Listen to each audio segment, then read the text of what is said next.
अच्छा, ये चीज आपको बहुत रिलेटेबल लगने वाली है कि अगली सुबह उठकर जितना भी टास्क होता है जो आप पूरे दिन में करना चाहते हो, जब आप उसे नहीं करते हो तो आप अपने आप को लेजी बोल देते हो। इसके बाद जब कोई रीजन ढूंढने की बारी आती है तो कई बार आप अपने मोबाइल को ब्लेम करते हो, कई बार कुछ लोगों को ब्लेम करते हो और इसका एंड रिजल्ट बस एक ही आता है। लोग कहते हैं प्रॉब्लम चीजों में नहीं है, प्रॉब्लम तुम में है, तुम लेजी हो। पर क्या सच में तुम लेजी हो? ये सवाल किसी ना किसी ने आपसे जरूर पूछा होगा, किसी फैमिली मेंबर ने, किसी फ्रेंड ने, किसी रिलेशन ने, या फिर हो सकता है शीशे में देखते हुए खुद ही आपने अपने आप से पूछा हो कि मैं इतना लेजी क्यों हूँ। इसका आंसर सिर्फ एक है,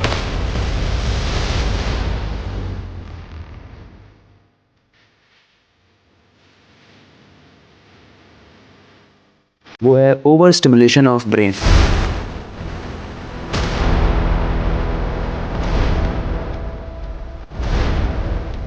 इस चीज को अगर आप समझ गए तो आप अपनी इसी हैबिट से लड़ने में बहुत सक्सेसफुल हो जाओगे एंड आप वो सारी ही चीजें अचीव कर पाओगे जिसके पीछे का रीजन सिर्फ आपका लेजीनेस है। तो अगर आप भी उन लोगों में से हो जो लेजीनेस वाले क्वेश्चन से परेशान था, तो ये बोलने की जरूरत ही नहीं है कि ये वीडियो स्पेशली आपके लिए बनी है। एंड अगर आपको ये रिलेटेबल लग रहा है तो विदाउट वेस्टिंग एनी टाइम चलिए सीखते हैं।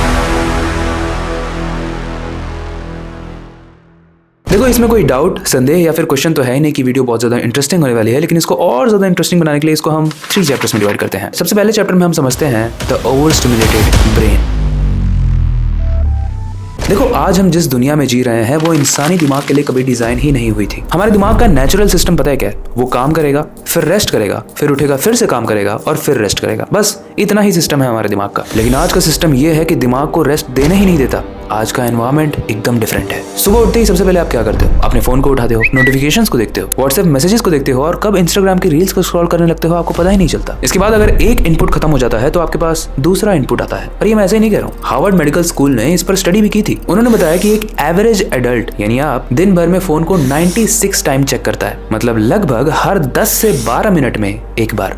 स्क्रीन के उस तरफ बैठकर अगर आप कह रहे हो कि आप ये नहीं करते हो तो आप झूठ बोल रहे हो। आप सोचो, जिस तरीके से आप मोबाइल को हर 10 मिनट में देखते हो, उसी तरीके से अगर किसी बंदे को देखने लगो या फिर किसी लड़की को देखने लगो या किसी फैमिली मेंबर को देखने लगो तो आपको अजीब नहीं लगेगा? मतलब आपके दिमाग के लिए वो फ्रेश नहीं रहेगा, राइट? बस यही ओवर स्टिमुलेशन हमारे दिमाग को आजकल परेशान करती है। एंड यही रीजन है कि रात में आप कितना भी टू डू लिस्ट बनाकर सो जाओ कि कल सुबह उठकर मैं ये करूंगा, मैं ये करूंगा, मैं इस तरीके से करूंगा, लेकिन हो नहीं पाता है। लेकिन अगर आपका अभी भी ये क्वेश्चन है कि मैं काम क्यों नहीं कर पाता हूँ जो मैं सोचता हूँ, तो ये गलत क्वेश्चन है। क्वेश्चन ये होना चाहिए कि हम अपने दिमाग को थकने से कैसे बचाएं, क्योंकि अगर वो फालतू चीजों में थक जाएगा तो वो इंपॉर्टेंट चीजें कर ही नहीं पाएगा। अब वीडियो और ज्यादा इंटरेस्टिंग होने वाली है, इसलिए ध्यान से सुनो। देखो, आज की मोह माया और दुनियादारी में फंसने के बाद हमारा दिमाग जिस चीज से जूझ रहा है उसे हम कहते हैं ओवर स्टिमुलेशन ऑफ ब्रेन। यानी हमारे दिमाग को ज्यादा इन्फॉर्मेशन, ज्यादा चॉइसेस और ज्यादा एंटरटेनमेंट मिल रहा है, जिसकी वजह से जिस चीज के लिए ब्रेन को डिजाइन किया गया था वो कर ही नहीं पा रहा है। यानी डीप फोकस, किसमें? काम में। उसके बाद रेस्ट। ये चीजें आज की डेट में पॉसिबल हो ही नहीं पा रही है। अब मान लो आपको एक बहुत ही इंपॉर्टेंट सा रिपोर्ट बनाना है, उसे कल सबमिट करना है। आप पूरे फोकस के साथ लैपटॉप को ओपन करते हो, उसमें पूरे डेडिकेशन के साथ रिपोर्ट बनाने लगते हो, लेकिन तभी 2 मिनट के बाद आपके मोबाइल में नोटिफिकेशन आता है। वो जो टिंग करके आवाज आती है ना, उसकी वजह से आप अपने मोबाइल को उठाते हो, नोटिफिकेशन को देखते हो एंड कब आप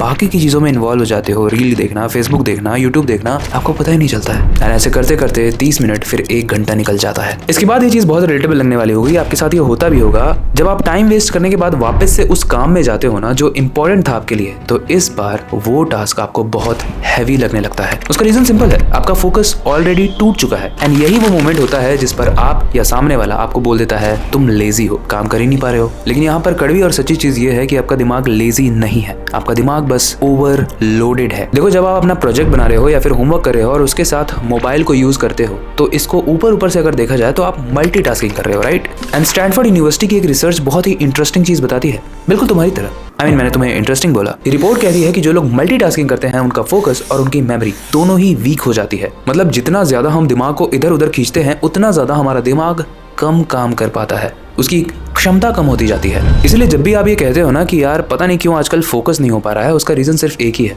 आपका दिमाग लेजी या फिर खाली नहीं हुआ है, ना आपका दिन खराब चल रहा है, बस आपका दिमाग ज्यादा भर चुका है। अब जब आपका दिमाग भरता है ना तो एक डोपामिन ओवरलोड का प्रोसेस होता है जिसको हम आने वाले चैप्टर में डिस्कस करने वाले हैं। लेकिन अगर आपने इस वीडियो को यहाँ तक देखा है तो मुझे ये बताने की जरूरत नहीं है, लेकिन फिर भी माइक लेकर मैं चिल्लाना चाहूंगा कि प्लीज वीडियो को लाइक कर दो, क्योंकि जब आप इस वीडियो को लाइक करोगे तो यूट्यूब को पता चलेगा कि आपको ऐसी इंटरेस्टिंग वीडियोस पसंद है एंड यूट्यूब का एल्गोरिथम आपको ऐसी और इंटरेस्टिंग वीडियो सजेस्ट करेगा। बाकी अगर आपको ये वीडियो अच्छी लगी है तो ऐसी और इंटरेस्टिंग वीडियोस हमारे सीखो ऐप पर अवेलेबल है, उसे जाकर डाउनलोड जरूर करना। अब आते हैं चैप्टर 2 पे, जो है डोपामिन ओवरलोड। देखो ये जो डोपामिन होता है ना, ये कोई खुशी का केमिकल नहीं होता है जैसा सोशल मीडिया में बताया जाता है। Dopamine actually anticipation and craving का केमिकल है। देखो जब आपको लगता है ना कि कुछ इंटरेस्टिंग मिलने वाला है तो डोपामिन रिलीज होता है। और आज के जितने भी एप्स हैं, चाहे वो इंस्टाग्राम हो, फेसबुक हो, यूट्यूब हो, व्हाट्सएप हो या फिर कोई भी ऐप हो, वो सब इसी डोपामिन क्रेविंग पर काम करते हैं। हर स्वाइप, हर रील, हर नोटिफिकेशन आपको एक छोटा सा डोपामिन हिट देती है, यानी वो जो क्रेविंग आपको हो रही है आपकी लाइफ में कुछ इंटरेस्टिंग होने का, वो उसे फुलफिल कर देती है। यूनिवर्सिटी ऑफ मिचिगन में एक बहुत ही इंटरेस्टिंग सी स्टडी हुई थी। उसमें ये बताया गया था कि जितने भी लोग हाई डोपामिन एनवायरमेंट में रहते हैं ना, जैसे आप, उनका अटेंशन स्पैन एंड टास्क के ऊपर जो परफॉर्मेंस होता है वो डिप हो जाता है। सोचो पहले के जमाने के लोग ना 2, 3, 4 घंटे बैठकर पढ़ लेते थे बिना मोबाइल के, लेकिन आज की डेट में पढ़ना 10 मिनट से ज्यादा हो ही नहीं पाता है। अगर आप 10 मिनट से ज्यादा पढ़ लेते हो तो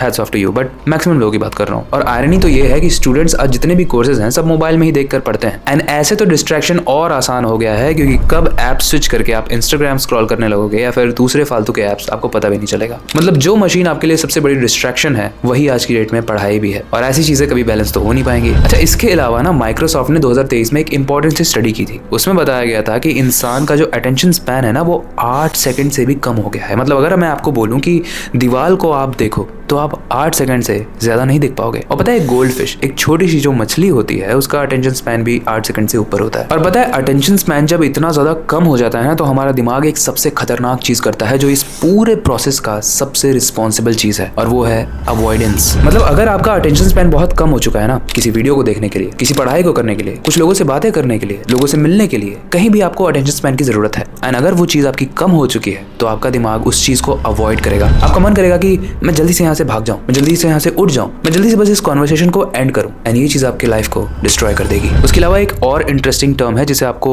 ध्यान में रखना है, वो है attention residue. Harvard business school के प्रोफेसर सोफी ने इस टर्म को दिया था। वो कहते हैं कि जब भी आप एक टास्क से दूसरे टास्क में स्विच करते हो तो पहले वाले टास्क का थोड़ा सा अटेंशन आपके दिमाग में रह जाता है, जिसकी वजह से आप पूरा फोकस सेकंड टास्क पर नहीं कर पाते हो। एंड शायद ये भी रीजन है कि एक इंसान को मल्टीटास्किंग बिल्कुल होने की जरूरत नहीं है, क्योंकि अगर वो मल्टीटास्किंग होने की कोशिश करेगा तो वो जो काम उसे दिया गया है उस पर फोकस नहीं कर पाएगा। देखो इस वीडियो में बहुत ही इंटरेस्टिंग पॉइंट बता रहा हूँ, आई होप इसका नोट्स बना रहे होगे आप, क्योंकि अगर इसके नोट्स बनाओगे या फिर किसी भी तरीके से कहीं पर लिख के रख लोगे तो आप भूलोगे नहीं, लेकिन अगर आप हर वीडियो की तरफ इसको जाने दोगे तो चली जाएगी। और क्या। अब आते हैं चैप्टर 3 पे, जिसमें आपको बताने वाला हूँ सोल्यूशन, कैसे अपने दिमाग को आप रीसेट करने वाले हो।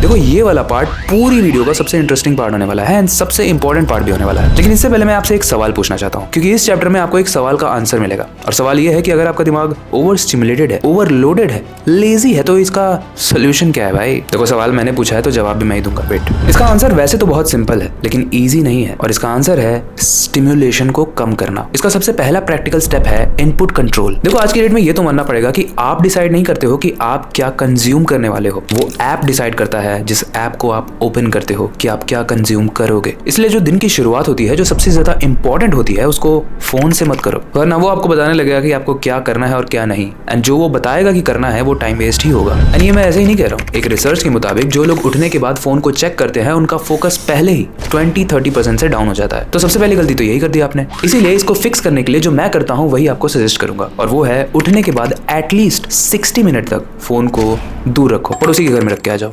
A few moments later. Okay, मान लेते हैं कि आप अपने फोन को पड़ोसी के घर रख के आ गए थे एंड 60 मिनट के बाद आप उसे वापस लेकर आ गए, तो अब आप फॉलो करोगे सेकंड स्टेप, जो है controlling simulation by single tasking. जैसे मैंने आपको बताया, हमारा दिमाग मल्टीटास्किंग के लिए नहीं बना है। पुराने जमाने में जो लोग होते थे, जब हम बंदर से इंसान बन रहे थे, तो जब हम शिकार करते थे तो हम सिर्फ शिकार करते थे, जब हम आग जलाते थे तो हम सिर्फ आग जलाते थे, जब हम घर बनाते थे तो हम सिर्फ घर बनाते थे, जब हम कपड़े पहनते थे, इतने कपड़े तो पहनते भी नहीं थे पहले के लोग, अभी मैं गाली नहीं दे सकता नहीं, तो हम सिर्फ कपड़े ही पहनते थे, मल्टीटास्किंग नहीं करते थे। यानी हमारा दिमाग उसके लिए इवॉल्व हुआ ही नहीं है। इसलिए जितना ज्यादा कम हो पाए इस मल्टीटास्किंग को कम कर दो। ये बोलने में तो बहुत कूल लगता है, लेकिन इंटरनली ये दीमक की तरह आपके फोकस को खाता जाता है। इसलिए अगर एक काम कर रहे हो तो सिर्फ उसी पर फोकस करना है। ओके, इसका जो तीसरा स्टेप है वो मेरा पर्सनल फेवरेट है, एंड वो है बोर्डम को टॉलरेट करना। आप जो ये दिन भर में बोर होते हो ना, उसको अप्रिशिएट करो भाई, क्योंकि जब आप इस बोर होने की प्रक्रिया से बहुत दूर जाने लगोगे ना, तो आप डिस्ट्रैक्शन के करीब जाने लगोगे एंड आप अपने फोकस को डिस्ट्रॉय करने लगोगे। रहोगे इसी चक्कर में। आज की डेट में कोई भी इंसान बोर्डम से बहुत डरता है, हर सेकंड में फोन उठा लेता है, लेकिन न्यूरो साइंस कहती है कि जब आप बोर्डम वाली स्टेट में होते हो तभी हमारे दिमाग में एक डिफॉल्ट मोड नेटवर्क एक्टिवेट होता है एंड ये रिस्पॉन्सिबल होता है आपकी क्लैरिटी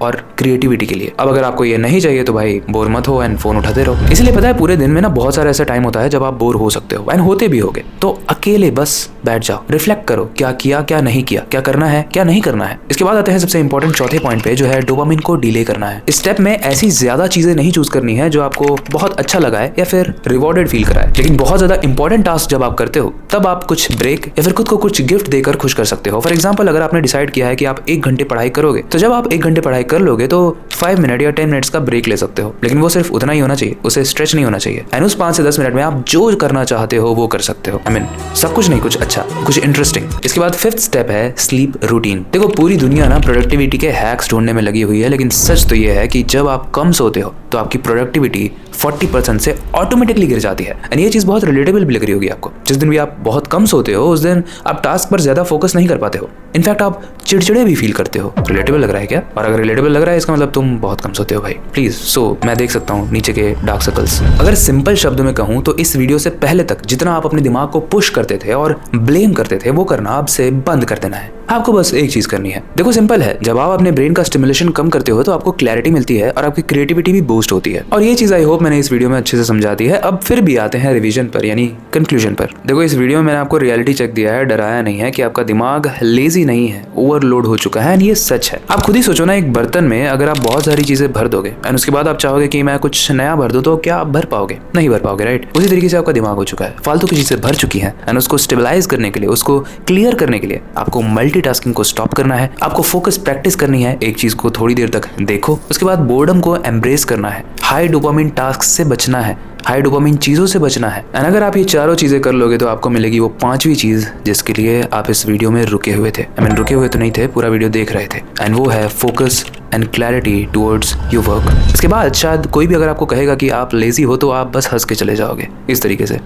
खैर ये वीडियो यहीं तक थी। आई होप ये वीडियो हर बार की तरह आपको बहुत इंटरेस्टिंग लगी होगी। अगर ये वीडियो आपको पसंद आई है तो इस वीडियो को लाइक कर दो। बाकी ऐसी और इंटरेस्टिंग वीडियोस के लिए आप हमारे सीखो ऐप को डाउनलोड कर सकते हो, वहाँ पर आई एम श्योर आपको मजा आने वाला है वीडियोस देख के। बाकी अगर आपके पास ऐसा कोई टॉपिक है जिसे आप चाहते हो हम आने वाले वीडियोस में कवर करें तो आप हमें कमेंट सेक्शन में बता सकते हो। बाकी फिलहाल के लिए वक्त आ चुका है इस वीडियो को एंड करने का, नई सुपर इंटरेस्टिंग वीडियो पर काम शुरू करने का। लेकिन जाने से पहले मैं हमेशा की तरह बस एक ही चीज कहना चाहूंगा, अपनी क्यूरियोसिटी को डाय मत होने देना, नई चीजें सीखते रहना। मिलते हैं अगली वीडियो में। बाकी जाने से पहले ऐसी वीडियोस को देखो, सीखो, आगे बढ़ो।